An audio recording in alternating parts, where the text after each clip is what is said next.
What if I told you that a terrified 4-year-old girl, trembling and crying over her unconscious mother, randomly dialed a phone number that would change everything? What if that random call, those desperate little fingers pressing buttons through tears, connected her to a billionaire sitting in a Manhattan boardroom, a man who had no idea he was a father?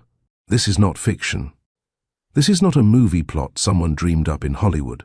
This is the true story of how fate reached through a phone line and brought together 3 lives that were never supposed to meet. A struggling single mother who had given up everything for her daughter, a powerful businessman who thought he had everything but felt empty inside, and a little girl whose innocent cry for help became the bridge between 2 worlds that had been separated for nearly 5 years. Now, let me ask you something. Have you ever been so exhausted that your body just gave out? Have you ever pushed yourself so hard, skipping meals, working double shifts, putting everyone else first, that one morning your legs simply refused to hold you up anymore? For single parents out there, you know exactly what I'm talking about. That constant juggling act. That never-ending worry about bills, about your child's future, about whether you're doing enough. You sacrifice sleep. You sacrifice meals. You sacrifice your own health because your child comes first. Always. But what happens when you collapse? What happens when your 4-year-old daughter, your whole world, watches you fall to the kitchen floor and doesn't know if you're ever going to wake up? This is where our story begins. In a small town called Willowvale, where a young mother named Anara had been fighting invisible battles for years, where her daughter Nalani thought butterflies were magical creatures that could fix anything, where one ordinary Tuesday morning would shatter their quiet life and set off a chain of events that nobody could have predicted.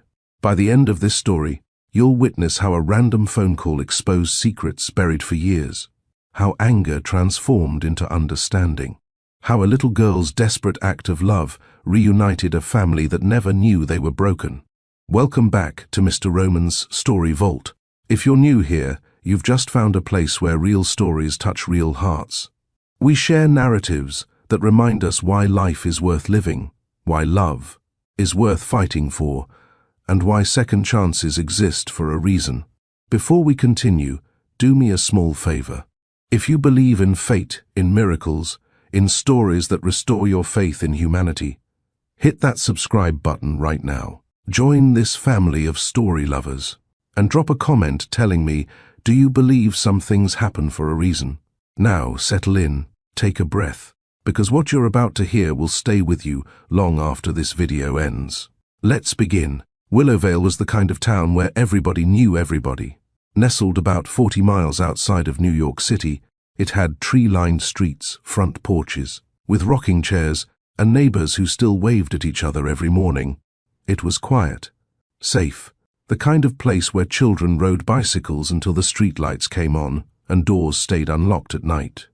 On Oak Street, tucked between 2 larger homes with manicured lawns, sat a modest yellow house with slightly chipped paint around the window frames. The fence needed fixing. The garden had seen better days. But inside those walls lived more love than most mansions could ever contain. This was home for Anara Lomax and her 4-year-old daughter Nalani. Tuesday morning arrived with golden sunlight streaming through the lace curtains in the kitchen. The smell of soup simmered on the stove, a simple recipe Anara had learned from her grandmother. She hummed softly while stirring, her slender frame moving slowly, almost mechanically. Dark circles shadowed her eyes, evidence of another sleepless night spent worrying about bills, about work, about everything. At the small wooden table behind her, Nalani sat in her favorite butterfly pajamas, stacking colorful building blocks into wobbly towers. Her braids were slightly messy from sleep, tied with pink ribbons that had come loose overnight. A worn teddy bear named Mr. Buttons sat propped against her juice cup, watching over breakfast preparations like a loyal guardian. "Mummy, Mummy, look." Nalani's voice rang out with pure excitement. "I saw butterflies outside. 3 of them, orange ones." Anara turned from the stove, forcing a smile despite the throbbing headache that had started an hour ago and refused to leave. 3 butterflies? Wow, baby girl. That's so special. They were dancing, Mummy. Dancing just for me. Nalani giggled, her grey-green eyes sparkling with wonder. At 4 years old, everything was magical to her. Butterflies were fairies, rainbows were bridges to Candyland, and her mother was the strongest, most beautiful woman in the entire universe. She had no idea how close that universe was to crumbling. Anara gripped the counter's edge, steadying herself as a wave of dizziness washed over her. She blinked hard, trying to focus on the soup bubbling gently before her. When had she last eaten a proper meal? Yesterday? The day before? She couldn't remember. Every dollar went toward Nalani, her food, her clothes, her medicine when she caught colds. Anara survived on coffee, toast scraps, and sheer willpower. Working at the Willowvale Public Library during the week paid barely enough to cover rent. Weekend shifts at the grocery store helped with utilities. Some months, she managed to put away $20 for emergencies. Most months, emergencies ate through whatever savings she had. But Nalani never went hungry. Nalani always had clean clothes. Nalani believed her mommy was invincible. "Come eat your oatmeal, sweetheart," Anara called out, her voice strained. She ladled the warm cereal into a small pink bowl, Nalani's favorite, decorated with cartoon princesses. Nalani hopped off her chair and skipped over, Mr. Buttons tucked under one arm.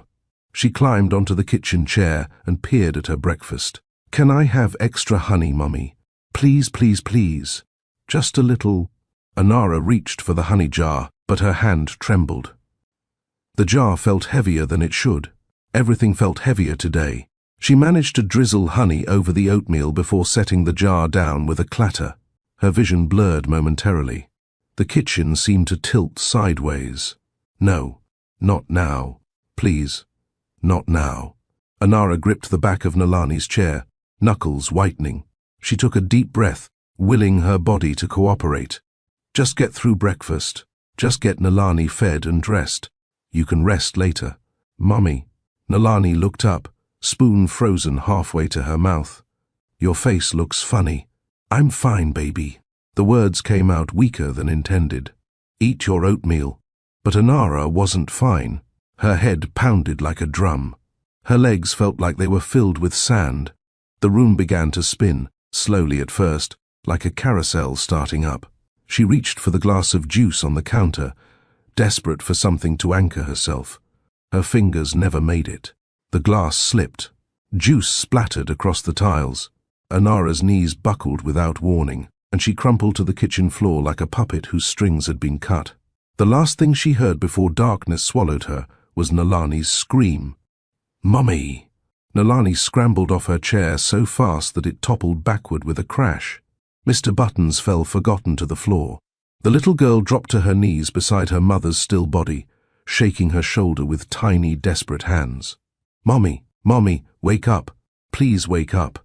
Anara didn't move. Her eyes were closed. Her chest rose and fell slowly, but Nalani didn't understand what that meant.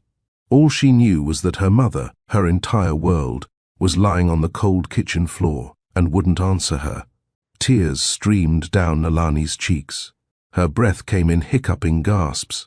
She shook Anara's arm again, harder this time. "Mommy, the butterflies will help you. Wake up, Mommy." Nothing. Panic seized Nalani's small heart. What was she supposed to do? She was only 4. She didn't know about doctors or hospitals or ambulances. She just knew that when something was wrong, Mommy always fixed it. But Mommy couldn't fix anything right now. Through her tears, Nalani spotted her mother's phone resting on the kitchen table. The screen was dark, but she had seen Mommy use it before. Mommy pressed buttons and talked to people. Maybe if Nalani pressed buttons, someone would come help. With trembling legs, the 4-year-old pushed herself up from the floor. She grabbed the phone with both hands, her small fingers barely able to hold it steady. The screen lit up at her touch. Nalani had no idea what she was doing. She just knew she needed to find help. Nalani stared at the glowing screen through blurry, tear-filled eyes. She had watched her mother use this phone 100 times. Mommy would tap the screen, hold it to her ear, and talk to people. Sometimes Grandma, sometimes the nice lady from the library. The phone brought voices from far away. Maybe it could bring help. The little girl's fingers trembled as she pressed the screen. Random numbers appeared: 7, 1, 8, 5, 5, 5. She didn't know what the numbers meant. She couldn't read yet. She just kept pressing, the way she had seen adults do, hoping something magical would happen. When a green button appeared, she pressed that too. The phone began to ring. 40 miles away, in a glass-walled boardroom on the 47th floor of Fairchild Tower in Manhattan, a very different morning was unfolding. Ashton Fairchild sat at the head of a polished mahogany table, surrounded by executives in expensive suits. Charts and projections covered the screens behind him. A $12 billion merger was on the table, the kind of deal that made headlines and shaped industries. At 28 years old, Ashton had built an empire. Fairchild Industries owned stakes in technology, real estate, and renewable energy. Forbes had featured him in a cover story about young billionaires reshaping industry. Business magazines called him a visionary. Wall Street called him untouchable. But those who knew Ashton personally, and there weren't many, saw something else behind those sharp grey-green eyes. A restlessness, a quiet emptiness that no amount of money seemed to fill. He had everything a man could want: penthouse apartments, private jets, invitations to exclusive events around the world. Yet most nights he sat alone in his sprawling Manhattan residence, staring at the city lights and wondering if this was really all there was. Mr. Fairchild, the projected quarterly returns show a 17% increase if we proceed with the acquisition, his CFO was saying, pointing to a graph that meant nothing to Ashton in that moment. His mind had drifted elsewhere. Lately, it kept drifting to the past, to a time before the billions, before the empire, when he was just a college student with big dreams and a girl who made him believe anything was possible. Anara. He hadn't spoken her name aloud in years, but it echoed through his thoughts more often than he cared to admit. Whatever happened to her? Where did she go after everything fell apart? A soft vibration in his ear pulled him back to the present. His Bluetooth earpiece, the sleek, custom-designed device he wore during meetings, was signaling an incoming call. He glanced at his phone discreetly. Unknown number. Willowvale area code. Willowvale. The name hit him like a punch to the chest. He knew that town. He had driven through it countless times during college, when he and Anara would escape the city for quiet weekends. She had talked about moving there someday, raising a family in a place where life moved slower. His thumb hovered over the decline button. This was probably a wrong number. A telemarketer. Something meaningless. But something stopped him. Call it instinct. Call it fate. Call it the universe intervening in ways no one could explain. Ashton pressed accept. For a moment, there was nothing but static and muffled sounds. He almost hung up. But just as his finger moved toward the screen, a voice cut through, high-pitched, broken with sobs, absolutely terrified. Hello? Hello? It was a child, a little girl. Ashton straightened in his chair, every executive in the room fading into background noise. Hello, who is this? My mommy collapsed. The girl screamed, her words tumbling out between gasping cries. She won't wake up. Please help my mommy. The boardroom fell silent. Ashton's face drained of color. His CFO stopped mid-sentence, confusion spreading across the table as everyone watched their CEO grip his phone like a lifeline. Sweetheart, listen to me. Ashton's voice dropped low, gentle, completely transformed from the commanding tone he used in business. Where are you right now? Can you tell me where you are? I'm in the kitchen, Nalani wailed. Mummy fell down and she won't wake up and I'm scared. Ashton's heart hammered against his ribs.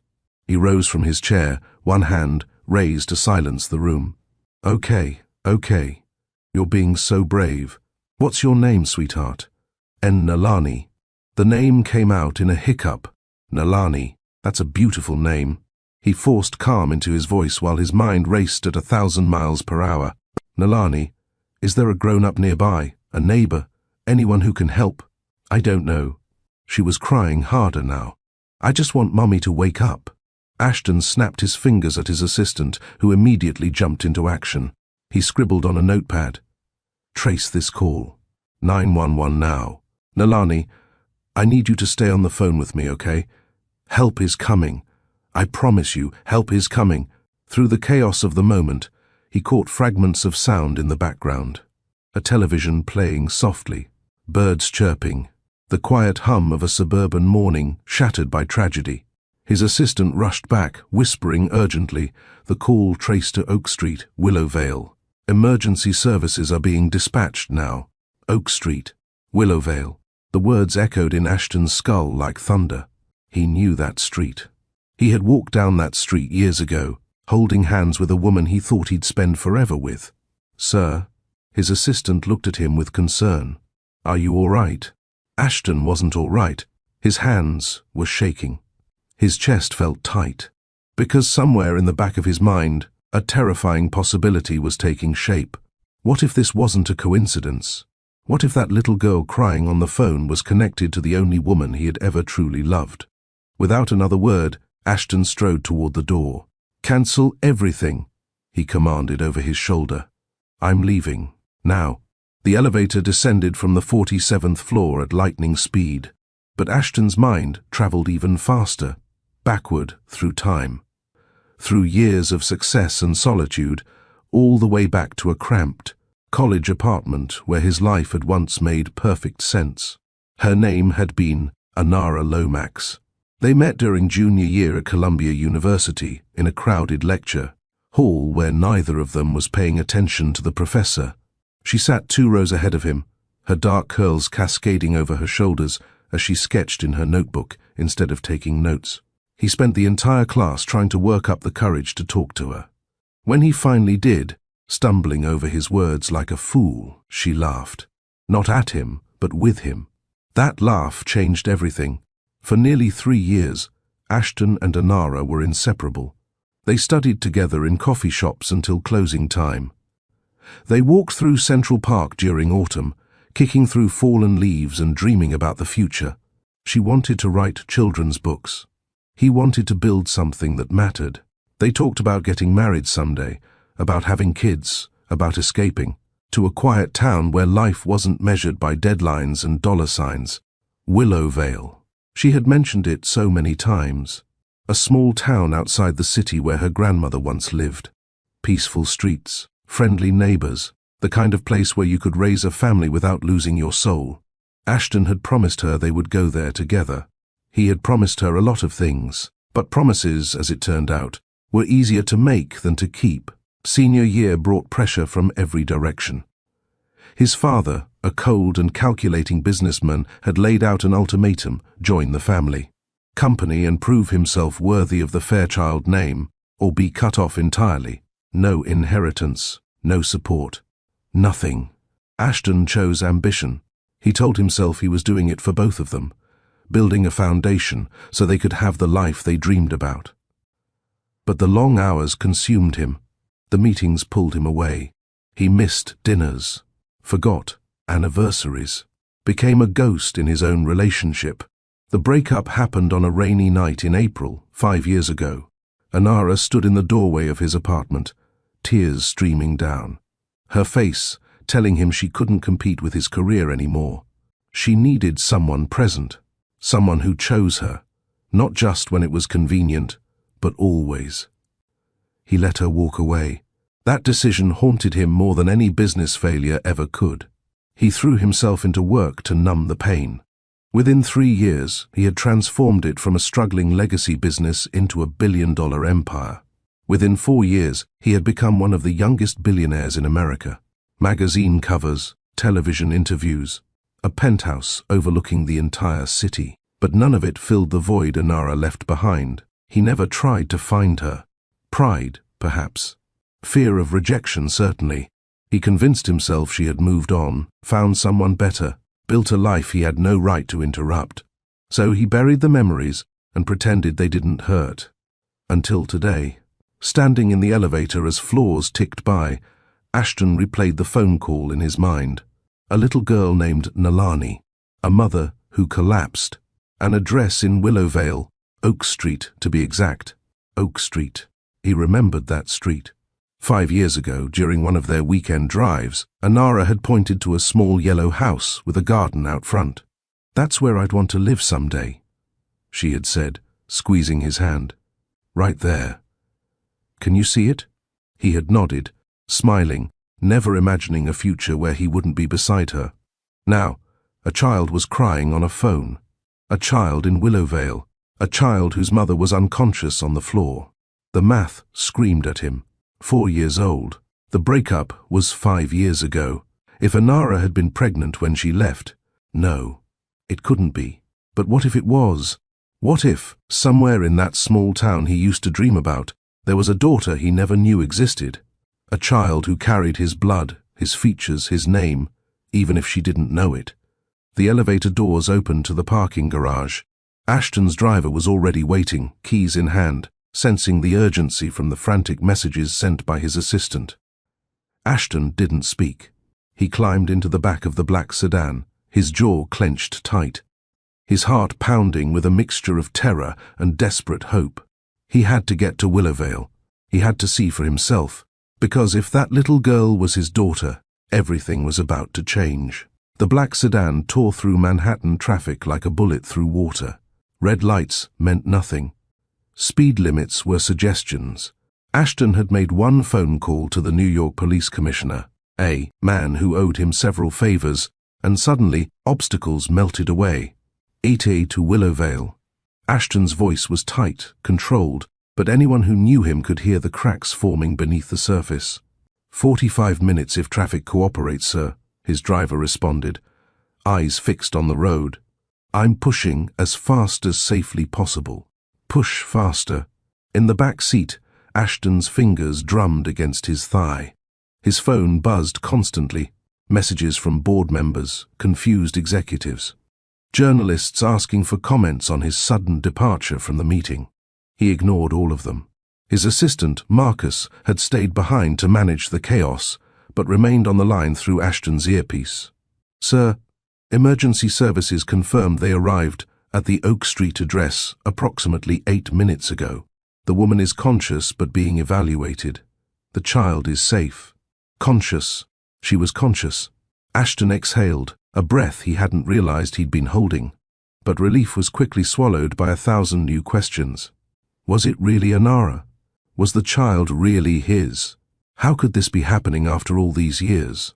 Did they give a name? He asked quietly. The woman's name? A pause. Marcus was typing rapidly on the other end. "Give me a moment, sir. Medical privacy laws make this complicated, but I'm working on it." Ashton stared out the window as the city skyline gradually gave way to suburban sprawl. Strip malls replaced skyscrapers. Highways narrowed into 2-lane roads lined with trees just beginning to show their autumn colors. The world outside grew quieter, softer, more like the place Anara had always loved. His mind kept circling back to that phone call. Nalani. The girl had said her name was Nalani.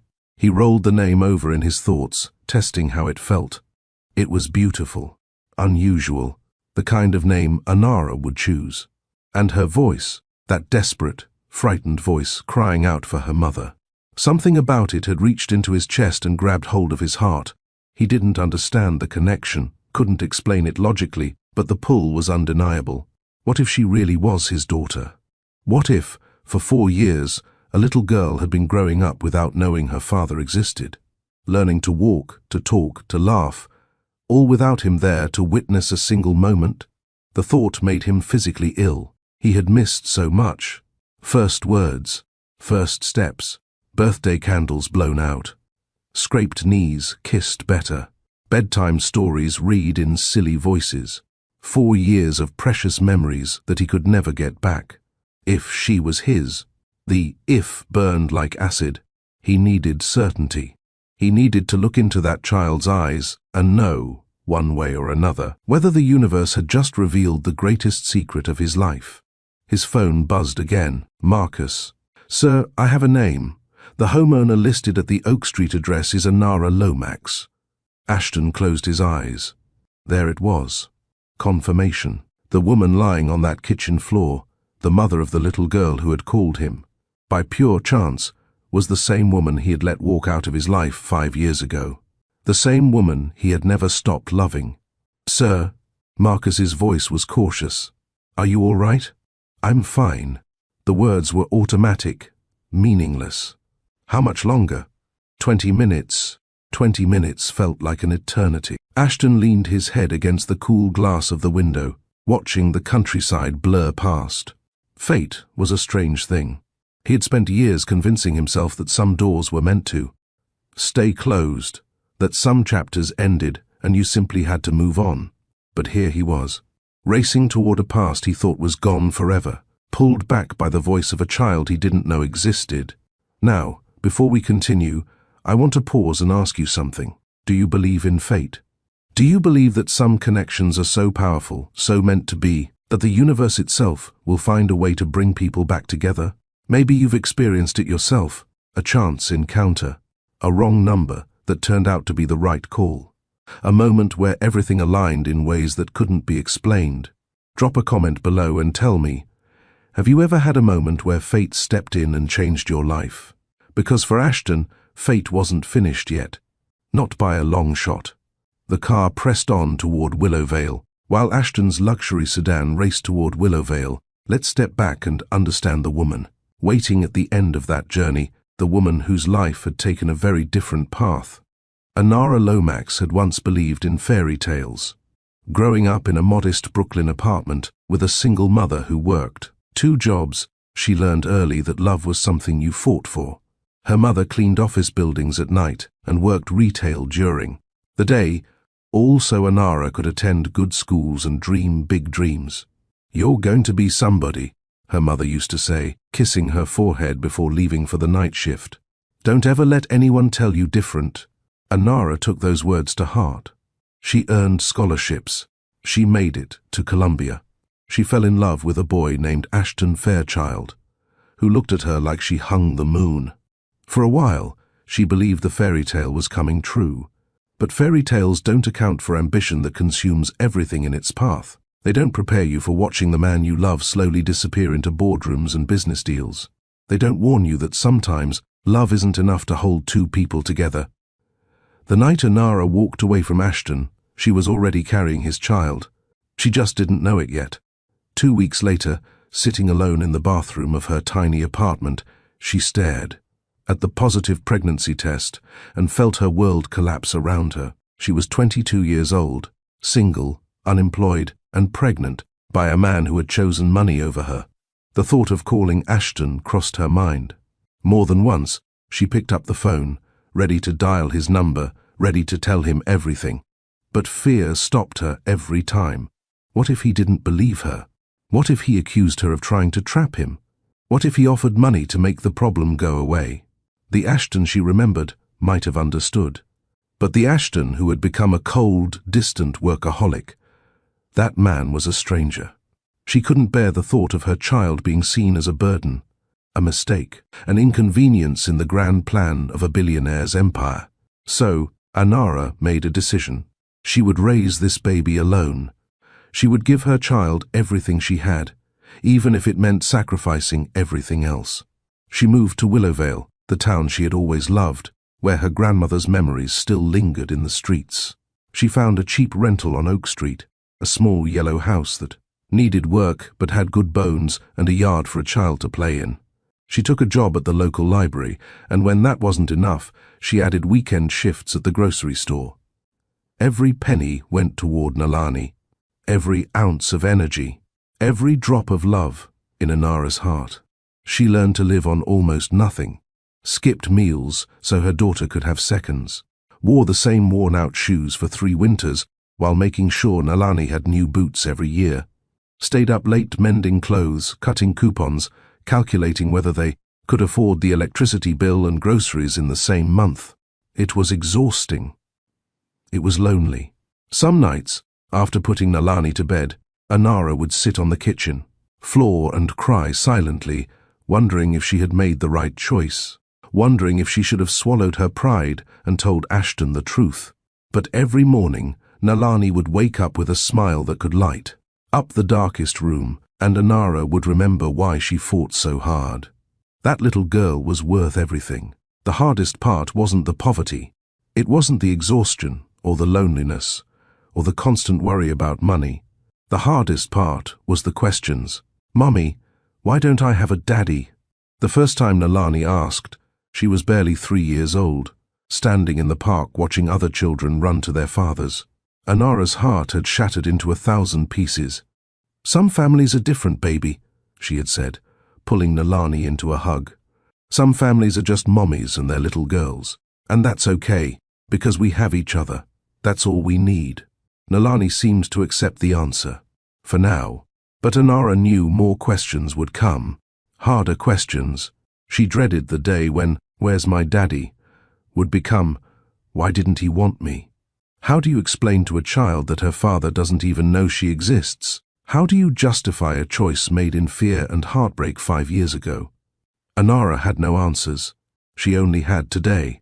Keep working, keep smiling, keep pretending everything was fine, while her body slowly gave out from years of running on empty. Until this morning. Until her legs buckled and the world went dark and her 4-year-old daughter was forced to face the terrifying reality that Mommy wasn't invincible after all. Apart, 2 lives had been running on parallel tracks, one wrapped in wealth, but starving for meaning, the other drowning in hardship but overflowing with love. Neither knew the other's truth. Neither imagined that a child's desperate phone call would become the collision point where those 2 worlds finally met. But fate had other plans. The black sedan was getting closer. Everything was about to change. The black sedan turned onto Oak Street just as the clouds began to gather overhead. What had started as a golden Tuesday morning was slowly surrendering to darker skies, as if the weather itself sensed the weight of what was about to unfold.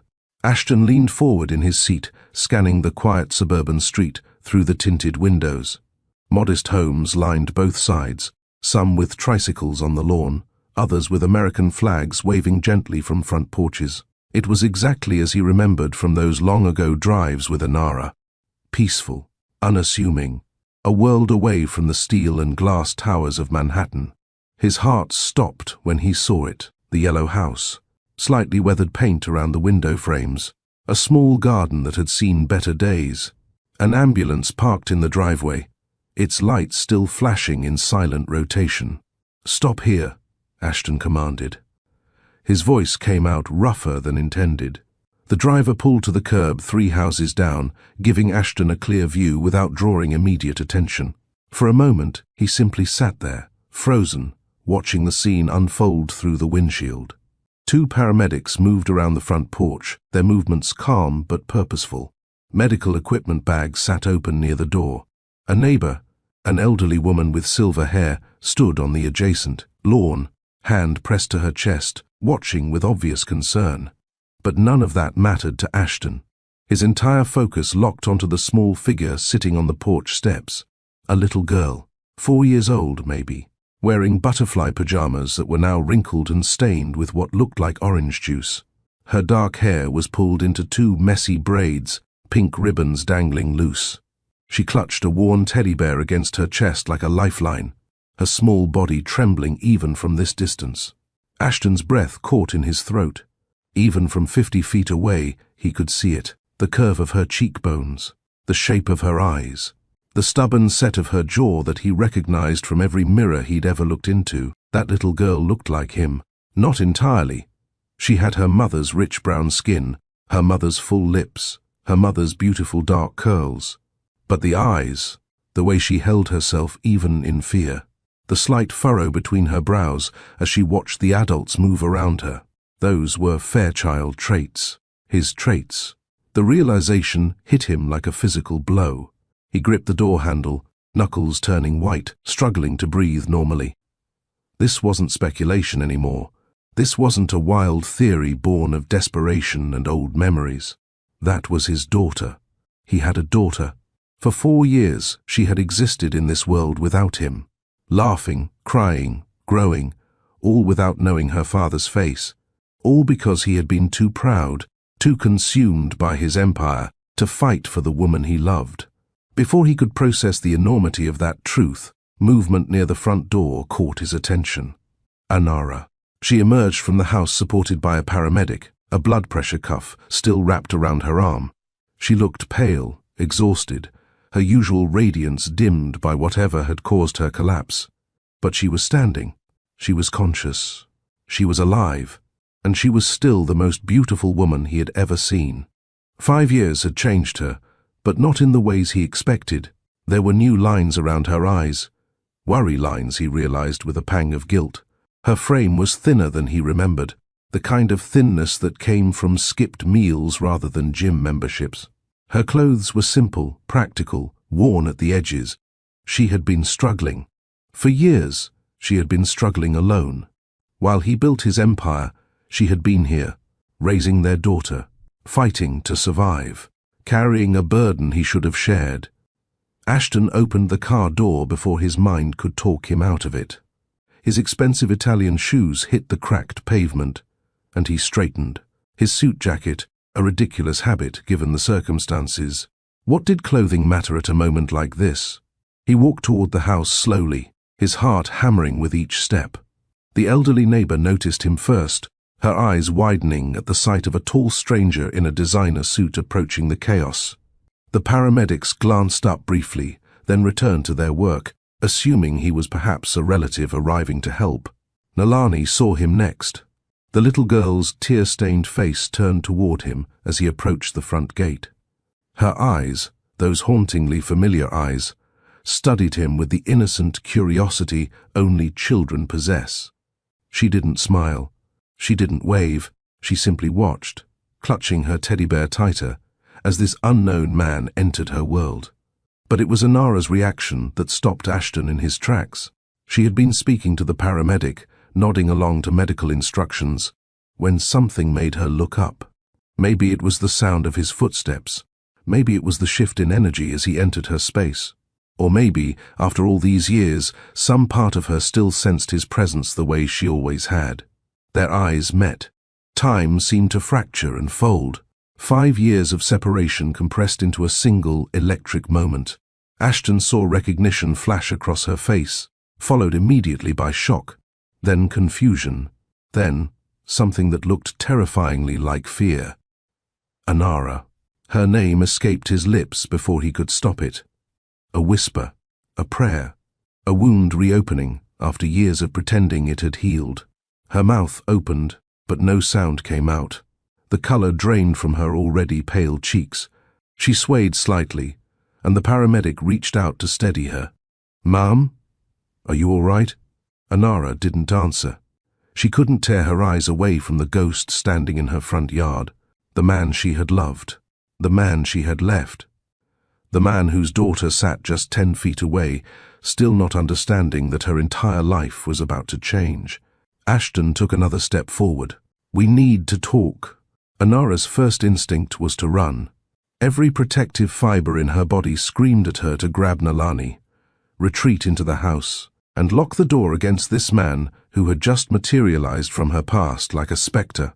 She had spent 5 years building walls, thick, impenetrable walls designed to keep the world out and keep Nalani safe. Now those walls were cracking and she wasn't ready. "Ma'am?" The paramedic's voice cut through her panic. "Your blood pressure is still elevated. You really should sit down." Anara barely heard him. Her eyes remained fixed on Ashton, standing at the edge of her property, in a suit that probably cost more than 6 months of her rent. He looked different, older. The boyish softness she remembered had been replaced by sharp angles, and an air of authority that came from years of commanding boardrooms. But those eyes, those grey-green eyes that had once looked at her with so much love, so much promise, they were still the same. And right now, they were locked onto Nalani. Maternal instinct overrode everything else. Anara stepped away from the paramedic and moved toward her daughter with a speed that surprised even herself. "Nalani, baby, come here." Her voice was steady despite the earthquake happening inside her chest. The little girl looked up at her mother, confusion clouding her features. "Mommy, who's that man? Do you know him?" "It's nobody, sweetheart. Just come inside with Mommy, okay?" But Ashton was faster, not physically, He hadn't moved from his spot near the gate, but his voice carried across the distance, gentle yet unmistakable. "Anara, please. I just want to make sure you're both okay." Nalani's head swiveled toward the stranger. Something flickered in her young eyes. Not fear, but curiosity, recognition of a different kind. The way children sometimes sense things adults have learned to ignore. She tilted her head, studying Ashton with unsettling intensity. "You sound like the man on the phone." Ashton's composure cracked for just a moment. "Yes," he said softly, crouching down to be closer to her level, despite the distance between them. "Yes, sweetheart, that was me. You called me when your mummy got sick." Nalani processed this information with the straightforward logic only a 4-year-old possesses. "You said help was coming. You promised, and help came, didn't it?" Ashton gestured gently toward the paramedics. "I always keep my promises." Something in his voice made Nalani's eyes widen. She looked at him, truly looked at him, in that unguarded way children do before they learn to mask their emotions. Her small brow furrowed. Her grip on Mr. Buttons loosened slightly. "Mommy." Nalani turned to Anara, her voice trembling with a question that made Anara's blood run cold. Is he my daddy?" The world stopped spinning. Anara felt the ground tilt beneath her feet. Every nightmare she'd ever had about this moment, every imagined scenario where the truth came crashing down, paled in comparison to the reality of her daughter's innocent question hanging in the autumn air. "Nalani, he looks like me, Mummy." The little girl's voice was matter-of-fact, stating an observation rather than asking a question. "His eyes, they look like my eyes. Grandma always said I got my eyes from somewhere special." Ashton rose slowly, his face a mask of barely contained emotion. His gaze shifted from Nalani to Anara, and in that look was everything. Questions, accusations, pain, hope, all swirling together in a silent storm. "Anara." His voice was low, careful, but she could hear the tremor beneath the surface. "Is she—" "Don't." The word came out sharper than Anara intended. She positioned herself between Ashton and Nalani, a human shield protecting her daughter from truths too heavy for a 4-year-old to carry. "Don't you dare finish that question. You have no right." "I have no right." Something flickered in Ashton's eyes.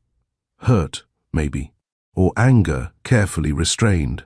"Anara, if she's mine, she's mine." Anara's voice cracked on the word. "She's been mine for 4 years.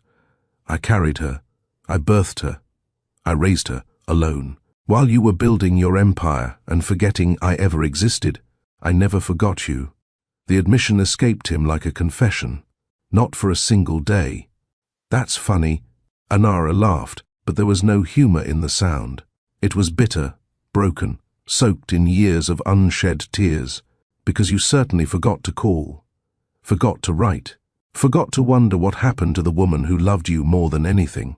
Ashton stepped closer, his hands raised in a gesture of peace. "Anara, I didn't know. I swear to you, I had no idea." "Mommy." Nalani's small voice interrupted them both. She tugged at Anara's sleeve, her bottom lip quivering. "Why are you yelling? Is the man bad?" The question shattered something in Anara's chest. She knelt down, pulling Nalani into a fierce hug, burying her face in her daughter's hair. "No, baby. No, he's not bad." The words tasted like ash in her mouth. Because despite everything, despite 5 years of anger and abandonment, Anara knew that Ashton wasn't a villain. He was just a man who had made terrible choices, just like she had. She felt Ashton's presence behind her, close enough to touch but holding back, respecting a boundary he didn't fully understand yet. "Please," he said quietly, and for the first time, the billionaire CEO sounded like nothing more than a broken man. "Just tell me the truth. Whatever happened between us, whatever I did wrong, I can handle it. But I need to know. Anara, is Nalani my daughter?" The rain began to fall then, soft drops pattering against the porch roof like tears from the sky itself. Anara closed her eyes. There was no escaping this moment, no running, no hiding. The truth was coming out, whether she was ready or not. Rain dripped from the porch awning, creating a curtain of water between. The two people standing at the edge of 5 years of silence. The paramedics had retreated to their ambulance to give the family privacy, though they remained nearby in case Anara's condition worsened. Lucille, the elderly neighbor, had ushered Nalani inside her own home with promises of cookies and cartoons, sensing that the adults needed space for a conversation long overdue. Now, it was just Ashton and Anara, standing 2 feet apart with a chasm between them. "You want the truth?" Anara's voice was barely audible above the rain. She hugged herself, trembling from cold and emotion alike. "Fine.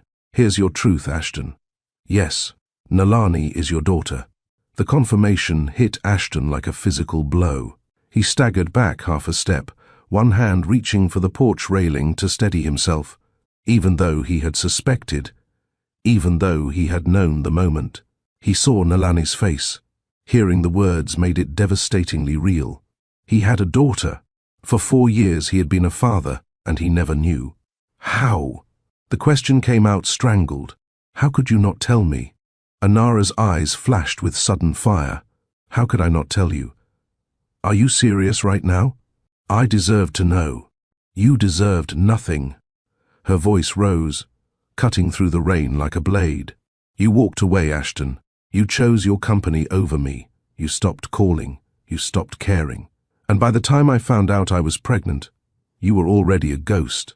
I would have come back." Ashton's voice cracked. "If you had told me, I would have been here in a heartbeat. Would you?" Anara stepped closer, rain soaking through her thin sweater. She didn't seem to notice. "The Ashton I knew at the end wasn't the man I fell in love with. He was cold, distant, obsessed with becoming his father. You think I wanted my daughter raised by that version of you?" The accusation stung because there was truth in it. Ashton remembered who he had become during those final months, consumed by pressure, molded by expectations, slowly transforming into everything he once swore he'd never be. "I was scared," he admitted quietly. "My father threatened to cut me off completely if I didn't prove myself. I thought if I just worked hard enough, built something stable, I could come back to you with something to offer. I didn't need your money." Anara's tears mingled with the rain streaming down her face. "I needed you. I needed the man who held my hand during thunderstorms, who read poetry to me at midnight, who promised we'd build a life together in a quiet little town far from the chaos."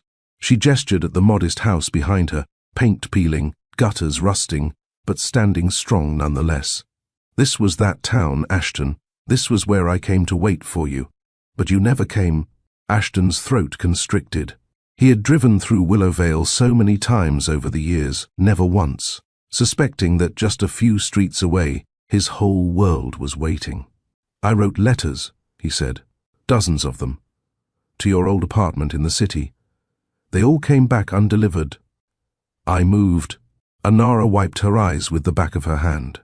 "I couldn't afford that apartment after you left. I couldn't afford anything.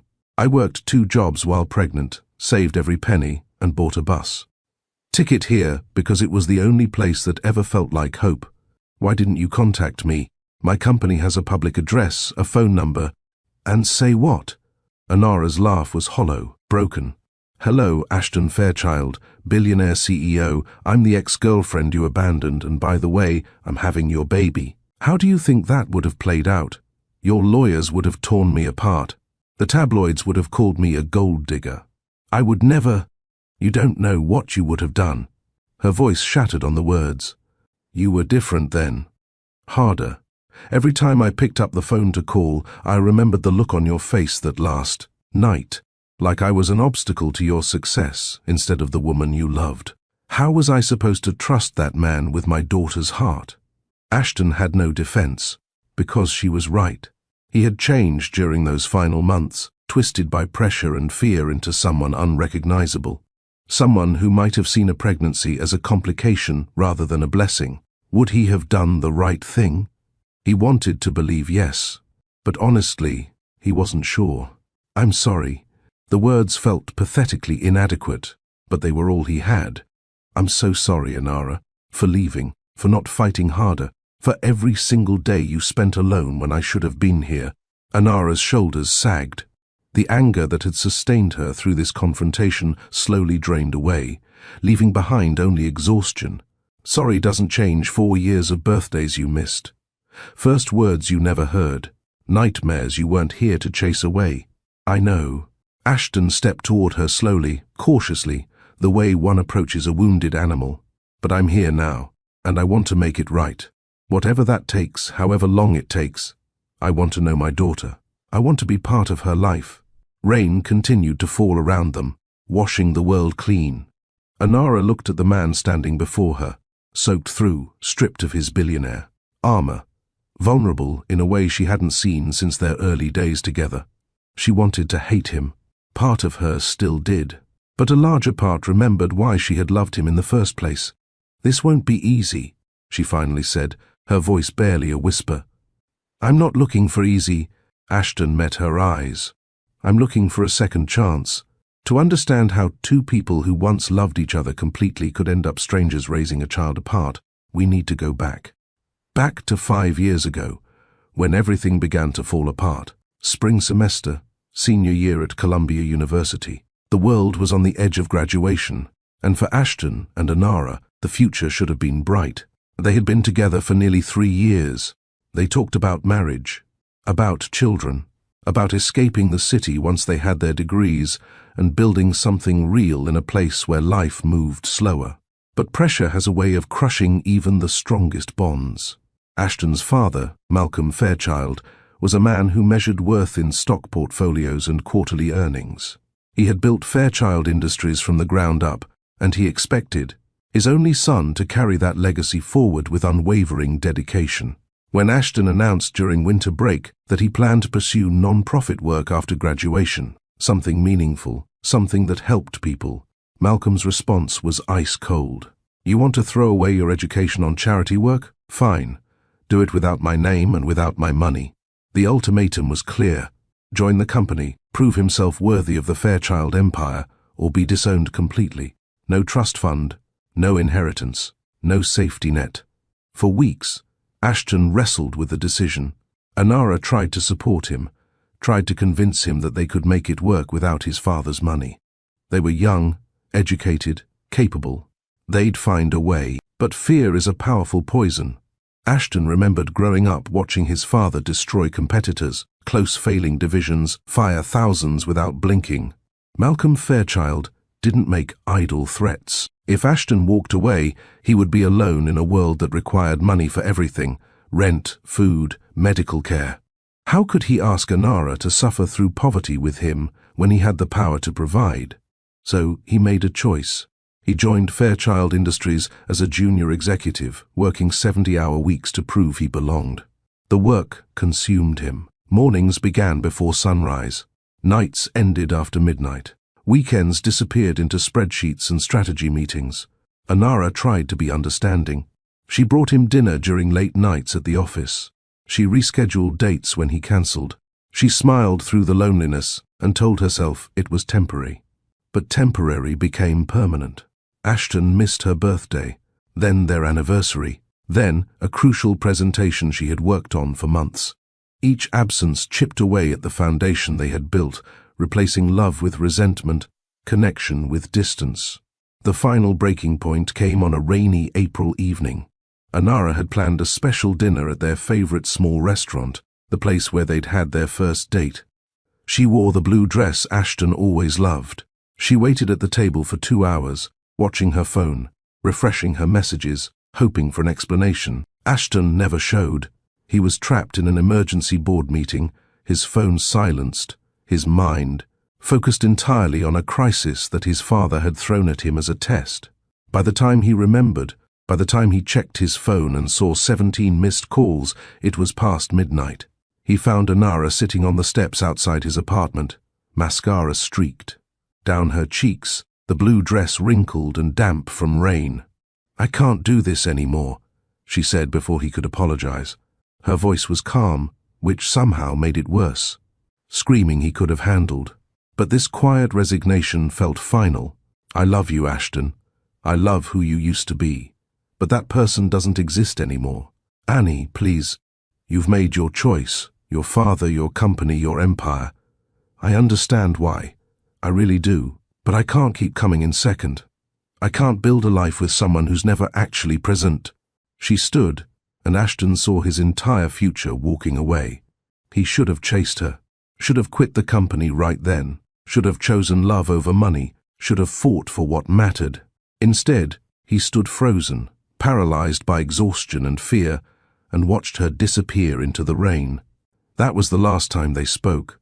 3 weeks later, Anara sat on the bathroom floor of her tiny apartment, staring at a pregnancy test with 2 pink lines. The world tilted sideways. She was pregnant, alone, 23 years old with a degree in English literature and no job prospects beyond part-time retail. Her first instinct was to call Ashton.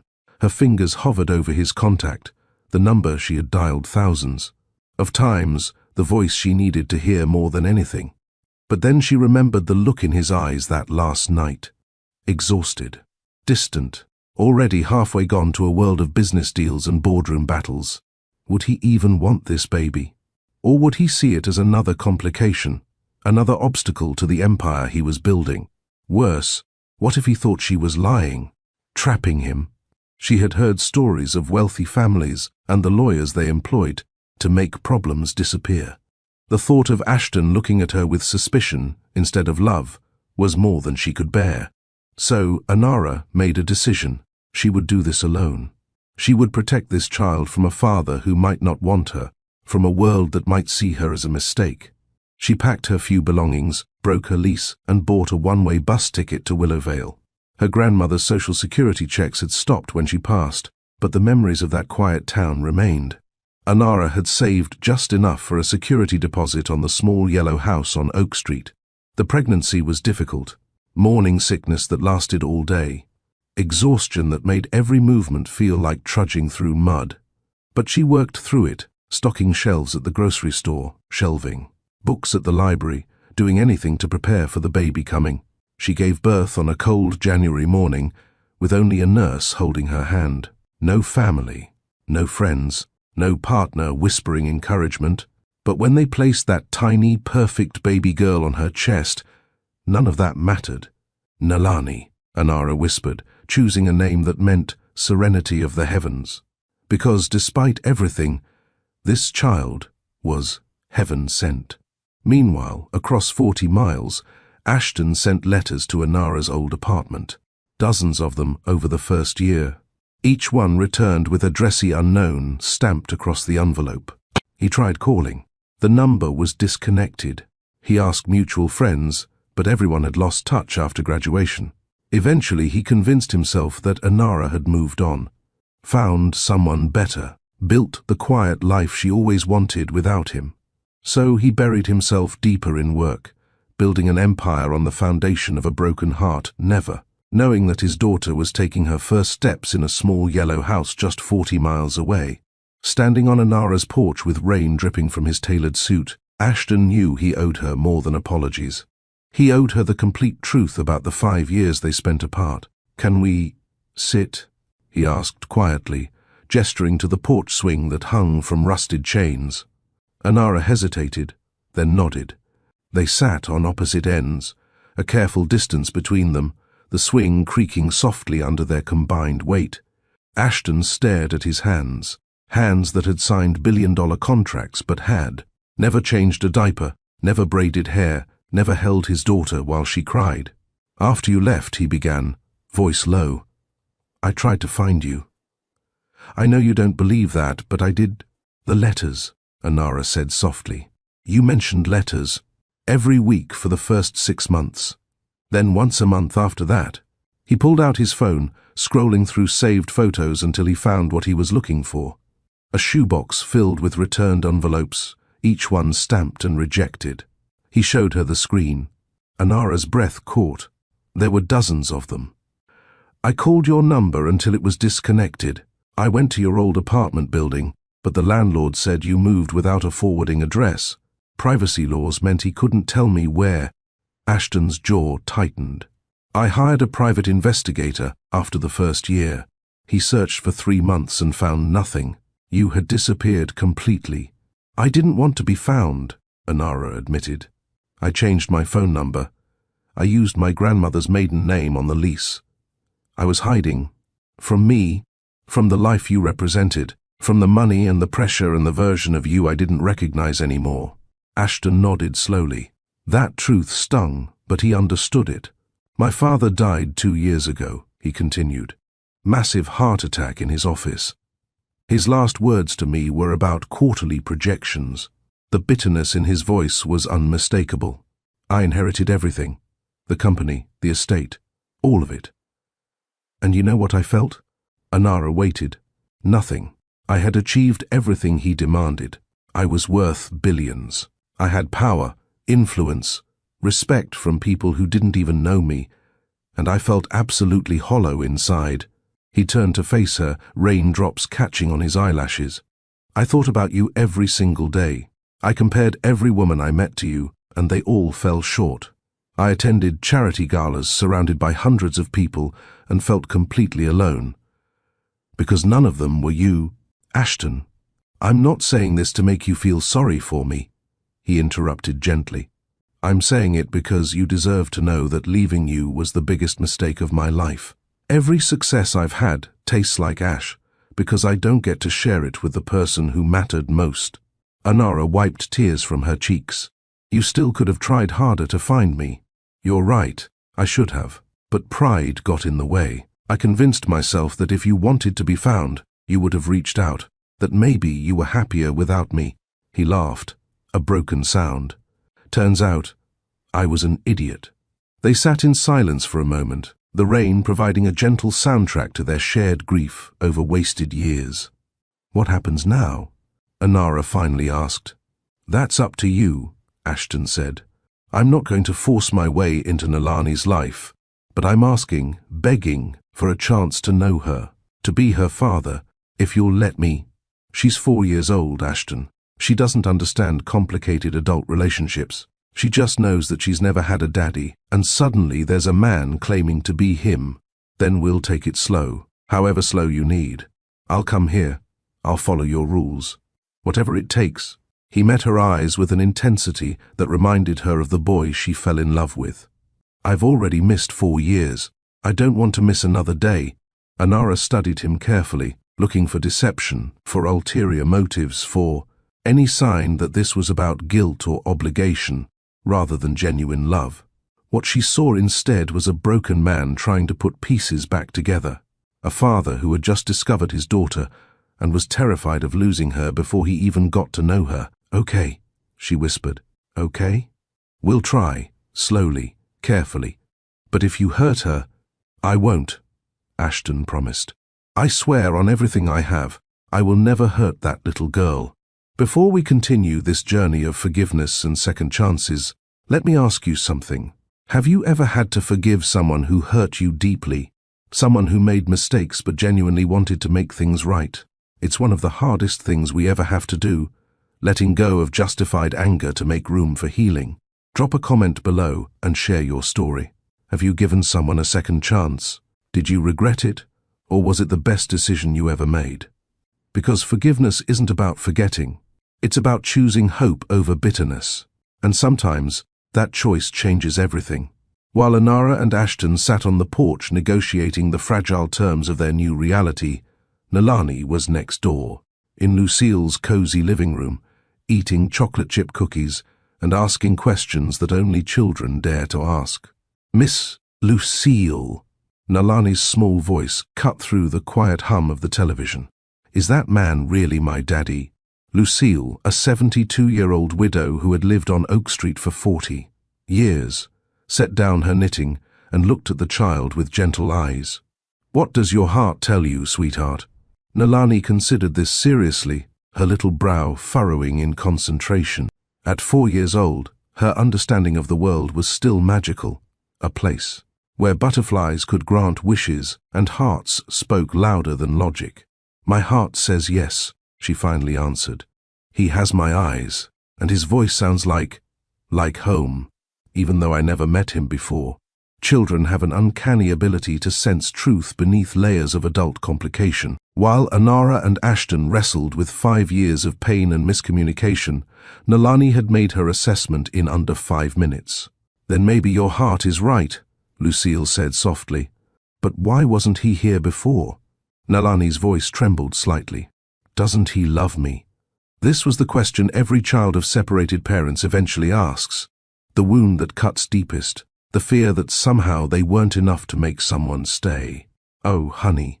Lucille pulled Nalani into a warm hug. "Sometimes grown-ups make mistakes, big, messy, complicated mistakes. But that doesn't mean they don't love you. Sometimes it just means they didn't know how to find their way home until something special showed them the path." "Like the butterflies?" Nalani asked, remembering the orange butterflies she had seen that morning. "Mommy says butterflies are special. They start as caterpillars, all crawly and stuck on the ground. But then they change into something beautiful that can fly." Lucille smiled. This child was wiser than most adults. "Exactly like the butterflies, sweetheart. People can change too. They can transform into better versions of themselves." Nalani thought about this while munching on another cookie.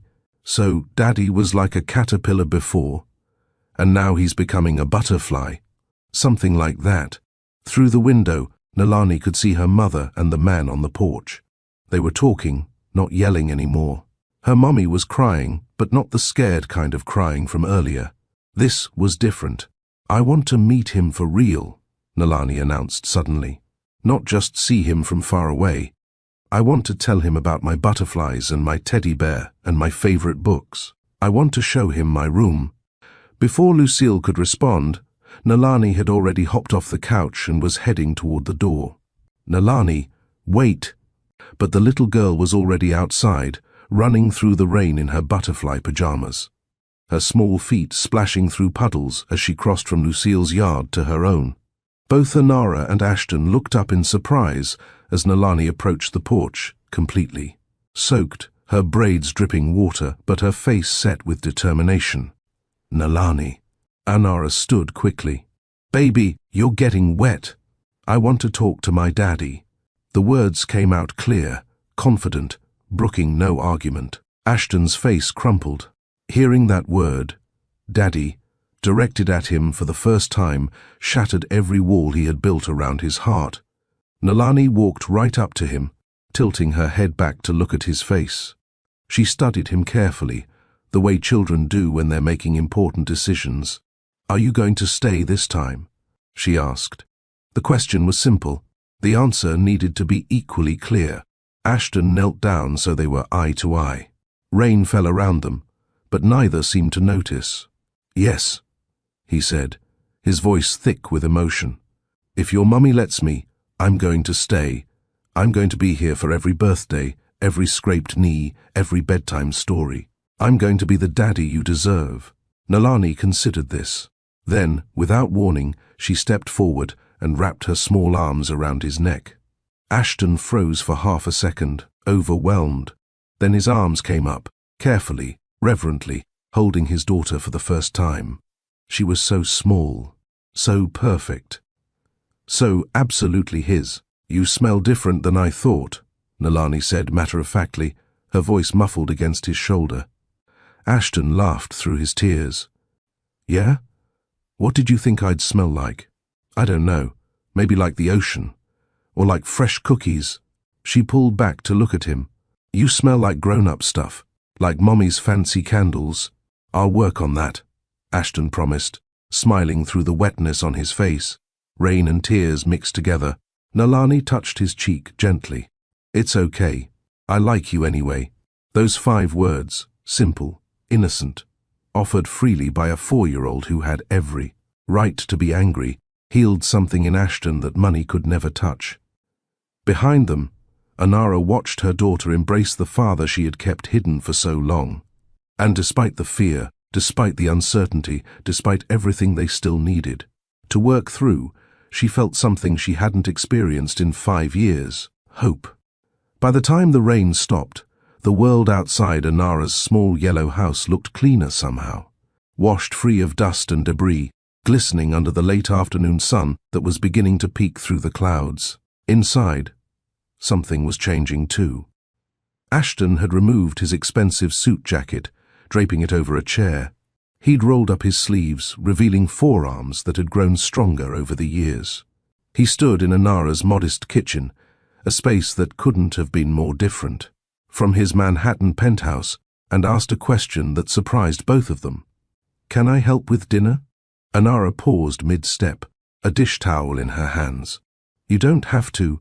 "I know I don't have to." His voice was gentle but firm. "I want to. Please."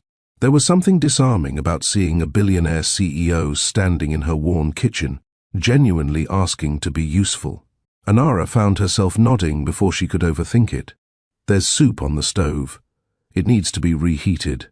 And I was going to make grilled cheese sandwiches for Nalani." Ashton moved to the stove with surprising confidence. "I can do that." Anara watched him work, noting the careful way he stirred the soup, testing the temperature before turning up the heat. "You learned to cook?" "Had to. Turns out money can buy private chefs, but sometimes at 2 in the morning you just want comfort food and solitude." He glanced at her with a slight smile. "I'm no master chef, but I won't burn down your kitchen." The domesticity of the moment felt surreal. 5 years ago, Ashton had barely known how to operate a microwave. Now, here he was, moving around her kitchen like he belonged there. While the soup warmed, he noticed the juice spill from earlier, the one from when Anara had collapsed. Without being asked, he grabbed paper towels and knelt to clean the sticky residue the paramedics had missed. "You don't need to do that," Anara protested. "It's just a spill, Annie." The nickname slipped out naturally, and both of them froze for a moment. Annie. He hadn't called her that in 5 years. Anara's throat tightened, but she didn't correct him. Instead, she joined him on the floor, helping wipe down the tiles. Their hands brushed accidentally, and the contact sent electricity through both of them, a reminder of what they once had, what might still exist beneath all the hurt. Lucille appeared at the screen door, Nalani's hand clasped in hers. The elderly woman's knowing eyes took in the scene, 2 people on their knees, cleaning a kitchen floor together, working in harmony despite everything. "Thought I'd bring this little one home," Lucille said warmly. "She's been asking about her parents every 5 minutes. Nalani burst through the door, her earlier exuberance tempered by exhaustion. The day's emotional roller coaster was catching up with her small body. She went straight to Anara, climbing into her mother's lap right there on the kitchen floor. "Mummy, are you feeling better?" "Much better, baby girl." Anara kissed the top of her head. "Thank you for being so brave today." Nalani's eyes drifted to Ashton, who remained kneeling a few feet away, watching his daughter with undisguised awe. "Is Daddy staying for dinner?" The question was asked with such casual innocence, as if having a father was something that had always been part of her life, rather than a reality only hours old. Ashton looked to Anara, waiting for permission. The ball was in her court. Anara took a deep breath. Every instinct screamed caution. They hadn't resolved anything. There were still so many questions, so many wounds that needed addressing. But looking at Nalani's hopeful face, looking at Ashton's careful respect for her boundaries, she made a choice. "Yes," she said softly. "Daddy's staying for dinner." Lucille helped set the small wooden table while Ashton finished the soup, and somehow managed to produce perfectly golden grilled cheese sandwiches. The older woman watched the dynamics with quiet satisfaction, seeing something these two hadn't yet admitted to themselves. "You know," Lucille said conversationally as she folded napkins, "I've lived next door for almost a year now, Anara. I've watched you come home exhausted, every single night. Watched you carry groceries up those steps alone. Watched you shovel snow last winter by yourself while Nalani watched from the window." Anara felt her cheeks warm. "Lucille, I'm not criticizing, honey. I'm just saying it's about time someone helped shoulder the load." The older woman's eyes shifted to Ashton meaningfully. Some burdens weren't meant to be carried alone. Ashton absorbed this information like a punch to the gut. 6 months ago, while he was closing a deal in Tokyo, Anara was shoveling snow alone. Last winter, while he vacationed in the Alps, his daughter watched from a window, wishing for help that never came. The weight of his absence settled heavier on his shoulders. "That changes now," he said quietly. "If Anara allows it, I'll be here. For both of them." Lucille patted his arm approvingly. "Good man." She headed toward the door, then paused. "Oh, and Ashton? Nalani likes her sandwiches cut diagonally, not straight across. Makes them taste better, apparently." After she left, Ashton looked down at the sandwiches he'd cut into neat rectangles. Such a small detail, such an enormous gap in his knowledge of his own daughter. He caught Anara watching him, saw understanding in her eyes. "There's a lot I don't know about her," he admitted. "Then you'll learn." Anara stood, brushing off her jeans. One meal at a time, one day at a time. It wasn't forgiveness. Not yet. But it was something better. It was a door opening, just a crack, letting in the possibility of what could be. Ashton carefully recut the sandwiches diagonally while Nalani cheered his technique from her chair, and for the first time in 5 years, the small yellow house on Oak Street felt like it was becoming a home for 3 instead of just 2. Dinner was a quiet affair, punctuated by Nalani's chatter about the butterflies she had seen that morning. A lifetime ago, it seemed, though only hours had passed. She told Ashton about each one in vivid detail, her small hands fluttering to demonstrate their wing patterns. Ashton listened with complete attention, asking questions that made Nalani light up even more. What colors were they? How many were there? Did they land nearby? Anara watched this interaction with a complicated mix of emotions. Joy at seeing her daughter so happy, grief over all the conversations like this that Ashton had missed, and underneath it all, a fragile, terrifying hope that maybe, just maybe, they could make this work. By 7 o'clock, Nalani was rubbing her eyes, exhausted from the day's emotional upheaval. Anara carried her upstairs for a bath and bedtime routine, leaving Ashton alone in the living room, with instructions to make himself comfortable, words that felt both generous and tentative. When Anara came back down 30 minutes later, she found him studying the photographs on the mantel. Baby pictures. First birthday. Nalani covered in spaghetti sauce. Nalani dressed as a butterfly for Halloween. An entire life documented in frames. "She's beautiful," Ashton said without turning around. "You did an incredible job raising her." "I did what I had to do." Anara moved to the small couch, suddenly feeling the exhaustion of the day catching up with her. But it wasn't always enough. There were months I couldn't afford new shoes for her. Times when I chose between paying the electric bill and buying her medicine. Ashton turned, pain etched on his face. "That should never have happened. If I had known." "But you didn't know, and that's the reality we have to live with."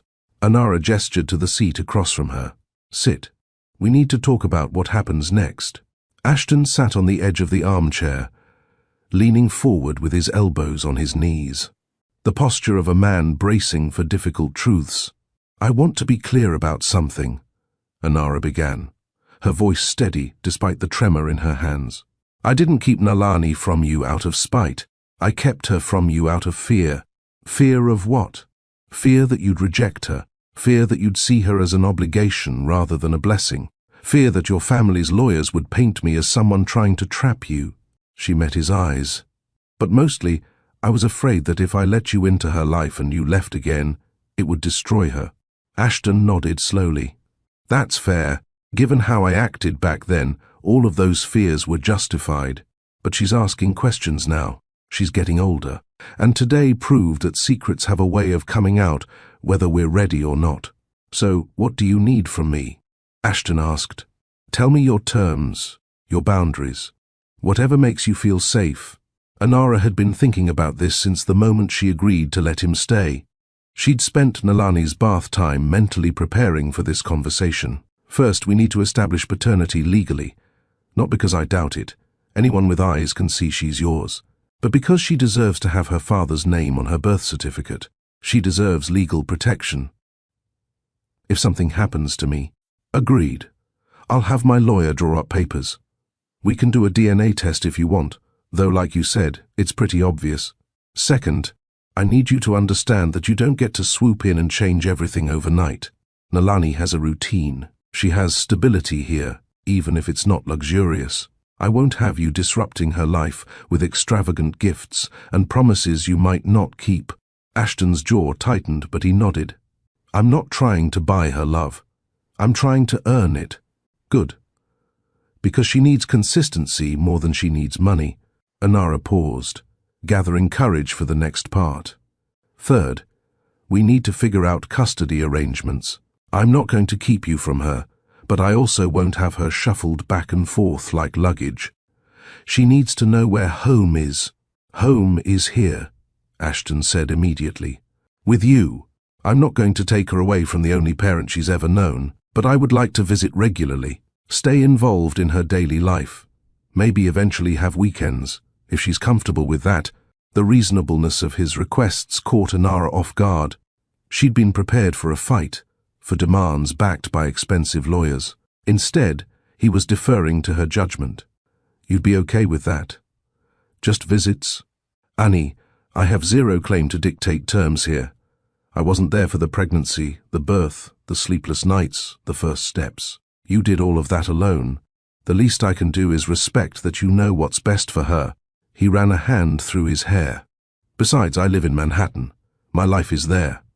I can't ask you to uproot Nalani from the only home she's known. What if... Anara hesitated, uncertain if she should even voice the thought forming in her mind. What if you had a place here, in Willowvale? Nothing fancy.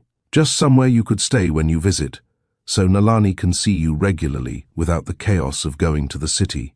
Ashton's eyes widened slightly. You'd be okay with that? With me being nearby? I think Nalani would be okay with that. And that's what matters. She twisted her hands in her lap. Look, I'm not saying this will be easy. There's a lot of hurt between us, a lot we need to work through. But we're not the priority anymore. She is. Ashton agreed softly. Everything else is secondary. They sat in silence for a moment, the weight of 4 years of separation beginning to lift ever so slightly. I need you to know something else, Ashton said eventually. The money. I'm not going to apologize for having it, because it means I can provide for Nalani now in ways I couldn't before. Medical care, education, college fund, whatever she needs. But I'm also not going to throw money at problems and call it parenting. What are you saying? I'm saying I want to be here for the small stuff. The bedtime stories, the scraped knees, the school plays, the boring, beautiful, ordinary moments that make up a childhood. His voice cracked slightly. I've already missed 4 years of those moments. I don't want to miss any more. Anara felt tears prick her eyes. This was the Ashton she remembered, the one who valued presence over. Presence, who understood that love was measured in time, not dollars. Okay, she whispered. We'll try. For Nalani. For Nalani, he echoed. But both of them knew there was more happening here than just co-parenting. Sitting in this small living room, negotiating the future, they were also beginning to heal the wounds of the past. It would take time. Trust wasn't rebuilt in a day. But for the first time in 5 years, they were moving in the same direction, together. Morning came softly to the yellow house on Oak Street. Sunlight filtered through the lace curtains, painting golden patterns across the kitchen floor. The storms from yesterday had passed, leaving behind a world that looked brighter, fresher, full of new possibilities. Anara woke to the smell of coffee, which was strange because she always made her own coffee, and she was still in bed. She pulled on a robe and padded downstairs to find Ashton in her kitchen. Already dressed in the spare clothes he'd retrieved from his car, he was attempting to operate her ancient coffee maker with the focused concentration of a man defusing a bomb. You stayed, Anara said, surprised. He looked up, offering a tentative smile. I slept in my car. Didn't want to overstep, but I also didn't want to leave without saying goodbye to Nalani. Hope that's okay. Before Anara could respond, small footsteps thundered down the stairs. Daddy! You're still here. Nalani launched herself at Ashton with the fearlessness only children possess. He caught her easily, spinning her once before setting her on the counter, something that made her giggle with delight. I promised I'd stay, didn't I? Ashton tapped her nose gently. "And I keep my promises." Watching them together, Anara felt something shift in her chest. The resemblance was undeniable now in the morning light. The same eyes, the same smile, the same way they both tilted their heads when thinking. "Can Daddy stay for breakfast?" Nalani asked, turning hopeful eyes to her mother. "If he wants to," Anara said carefully. "I'd love to." Ashton glanced around the kitchen. "Though I should warn you, my cooking skills are limited to soup and sandwiches. Breakfast might be beyond my abilities." "I help Mommy make pancakes," Nalani announced proudly. "I can teach you." What followed was possibly the most chaotic and wonderful breakfast Anara's kitchen had ever seen. Nalani directed operations from her stool, instructing Ashton on exact measurements, while he tried to follow her sometimes confusing directions. Flour ended up on his shirt. Nalani got batter in her hair. The first pancake burned because they were too busy laughing to notice. But the second batch turned out perfectly. They ate at the small wooden table, the same table where yesterday Anara had collapsed. But today it held something different. Not just a mother and daughter, scraping by, but the beginning of something that resembled a family. "Tell Daddy about your butterfly book," Anara encouraged gently. Nalani's face lit up. She scrambled down from her chair and returned moments later with a worn picture book about monarch butterflies. She climbed onto Ashton's lap without hesitation, a trust that made his eyes shine with moisture. "See, they start as tiny eggs," Nalani explained, turning pages with syrupy fingers. "Then they're caterpillars. Then they make a chrysalis and sleep for a long time. And when they wake up, they're completely different. They can fly." Ashton listened as if she were explaining the secrets of the universe. "That's incredible. So they transform into something new." "Uh-huh. Mommy says people can transform too, that we can become better versions of ourselves." Over Nalani's head, Ashton's eyes met Anara's. The message was clear. We're transforming too, into something better than we were. After breakfast, Nalani insisted on showing Ashton her room. A small space painted, pale yellow, decorated with hand-drawn butterfly pictures and stuffed animals. She showed him every treasure, her rock collection, her favorite dress, the nightlight that projected stars on the ceiling. "And this is Mr. Buttons," she said, presenting her teddy bear. "He's been my friend since I was born. Mommy says he's very important." Ashton held the worn teddy bear carefully, as if it were made of glass. "He's clearly very loved. Just like you." From the doorway, Anara watched father and daughter bond over simple things. No expensive toys, no elaborate gestures, just presence, just time, just love. Outside, the afternoon sun broke through the last of the clouds, and there, stretching across the sky from one end of Willowvale to the other, was a rainbow. Brilliant colors arcing over the small town like a promise. Nalani rushed to the window. "Look, the butterflies sent us a rainbow." Ashton joined her, kneeling to her height. "It's beautiful. You know what rainbows mean?" "What?" "They mean that after every storm, something beautiful can grow. They mean hope." Nalani considered this, then took his hand in her tiny one. "I'm glad you came, Daddy, even if it took a long time." Ashton's voice was thick when he answered. "Me too, sweetheart. Me too." And in that small yellow house, beneath a rainbow that seemed to bless their new beginning, 3 hearts that had been broken began, slowly, to heal. 3 days after the phone call that changed everything, Ashton sat across from Anara at her kitchen table with a folder of documents between them. Outside, Nalani played in the backyard under Lucille's watchful eye, her laughter drifting through the open window. "I had my attorney draw these up," Ashton said, sliding the first set of papers across the table. "This establishes paternity and adds my name to Nalani's birth certificate. No strings attached, just the legal recognition that she's my daughter." Anara scanned the documents, her librarian's eye catching the details. It was straightforward, exactly as he'd described. No hidden clauses, no attempts to claim custody. "And this," he continued, producing another document, "is a college fund. It's set up in Nalani's name, with you as the primary trustee until she's 18. I've started it with enough to cover any university she chooses, plus graduate school if she wants.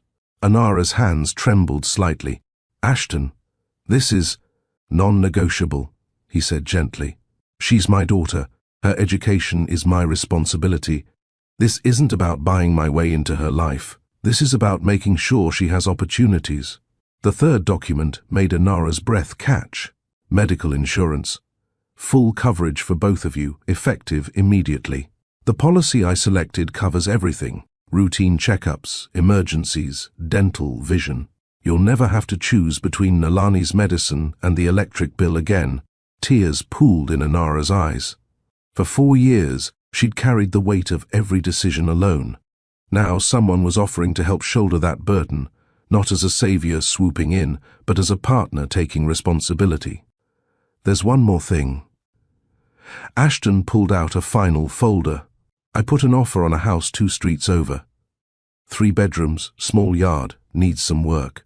It's nothing fancy, but it's close enough that I can be here regularly without crowding you. Anara looked up sharply. You're moving to Willowvale. Not full-time. I still have responsibilities in the city, but I'm restructuring my role at the company, promoting my COO to handle day-to-day operations. I'll commute to Manhattan when necessary, but my home base will be here. He met her eyes. I meant what I said. I'm not missing any more of Nalani's life. That's a huge change for you. It's necessary. Ashton leaned back in his chair. I've spent 5 years building an empire, and you know what? It's hollow. Money, power, success. None of it matters if I'm alone in a penthouse wondering what my daughter's favorite color is. It's purple, Anara said softly. With sparkles, he smiled. See? That's the kind of thing I need to know. The little details that make her who she is. Anara traced the edge of the medical insurance document with her finger. I need you to understand something. This doesn't fix us, you and me. That's complicated. I know. We're not getting back together just because we have a daughter. We're not playing house and pretending the past 5 years didn't happen. I know, Ashton repeated quietly, and I'm not asking for that. What I'm asking for is a chance to co-parent our daughter, to build trust between us again, not as lovers, but as 2 people who both love Nalani more than anything. And if that's all it ever is, co-parents and nothing more? The question hung heavy in the air. Ashton considered it carefully before answering. Then that's enough, because she deserves 2 parents who work together, even if they're not together. He paused. But I'd be lying if I said I didn't hope for more someday, when you're ready, if you're ever ready. Anara appreciated his honesty. No pressure, no demands. Just quiet hope held at a respectful distance. Okay, she said finally. We try this. Slow, careful, with Nalani as the priority. Always. They spent the next hour working out logistics. Ashton would visit 3 times a week initially, enough for Nalani to grow comfortable, not so much that it overwhelmed her routine. Weekends would be flexible based on Nalani's comfort level. All major decisions about her education, health and welfare would be made jointly. One more thing, Anara added. No extravagant gifts. I don't want her thinking love equals expensive toys. Agreed. Though I reserve the right to spoil her occasionally on birthdays. Occasionally, Anara stressed. She needs to understand the value of things. Deal.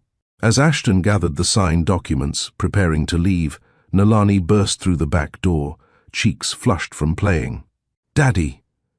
Come see the caterpillar I found. The joy in her voice, the ease with which she called him Daddy, made everything worth it. Ashton looked at Anara, silently asking permission. She nodded. Lead the way, sweetheart, he said, taking Nalani's outstretched hand. And just like that, they began writing a new chapter. Together. News travels fast in small towns, but it travels even faster when billionaires are involved. Within a week, the story had leaked. Not from Anara or Ashton. Both had been careful to protect Nalani's privacy. But Willowvale was a town of 3,000 people, and when a man in a designer suit starts buying property and visiting the librarian's house daily, people notice. A local blogger posted a story. Then a regional news outlet picked it up. Within 48 hours, national media was camped outside the small yellow house on Oak Street, cameras ready, questions prepared. Mr. Fairchild, is it true you have a secret daughter? Ms. Lomax, did you hide the child for money?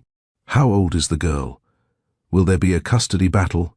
Ashton's legal team descended like a protective wall, issuing a carefully worded statement that confirmed Nalani's existence while demanding privacy for the family.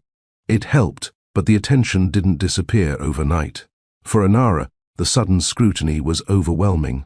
She couldn't go to the grocery store without whispers following her, couldn't take Nalani to the park without cameras clicking from behind trees. The quiet life she'd built was suddenly exposed to the world's judgment. "I'm sorry," Ashton told her during one particularly difficult evening, after a tabloid had run a story speculating about whether Anara had been a gold digger. "This is my fault, my world. You and Nalani shouldn't have to deal with this." "It's not your fault that people are intrusive," Anara said, though her exhaustion was evident. "But we need to protect Nalani. She doesn't understand why strangers want to take her picture." Ashton hired security, discreet but effective. Within days, the media presence outside their homes diminished. He also had his attorney send cease and desist letters to outlets that violated their privacy or printed false information. But not all the attention was negative.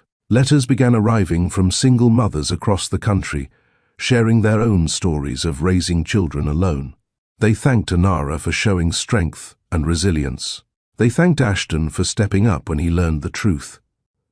One letter, from a woman in Ohio, brought tears to Anara's eyes. "You give us hope that, even when we feel invisible, our children might still find their missing pieces. Thank you for showing that families can heal." For Nalani, the changes were both exciting and confusing. Suddenly, she had a father who showed up for dinner, who read bedtime stories in funny voices, who taught her to ride a bike and caught her when she fell.